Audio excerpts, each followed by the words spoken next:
So Amendment 16 simply says that Congress shall have power to lay and collect taxes on incomes from whatever source derived without apportionment among the several states and without regard to any census or enumeration.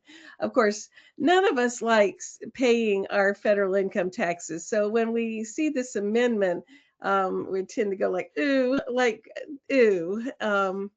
But when you get the backstory on it, it makes a little more sense. So let's talk about that.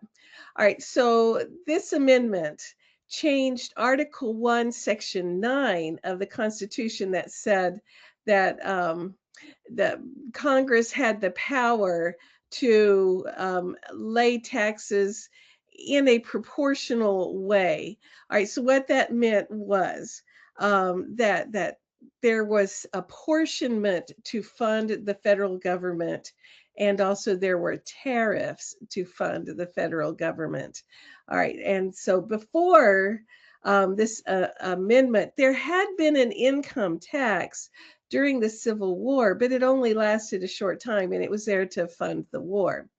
Then what happened then is the government went back to, after the Civil War, to that Article 1, Section 9 that had the government fund itself by portioning the bill out. You know, they have a federal budget and they would divide a lot of that budget proportionally by population to each state. So if you were in a really populous state, your tax bill as a state would be based on your larger population, and it would be a bigger bill than a state that had a lower population.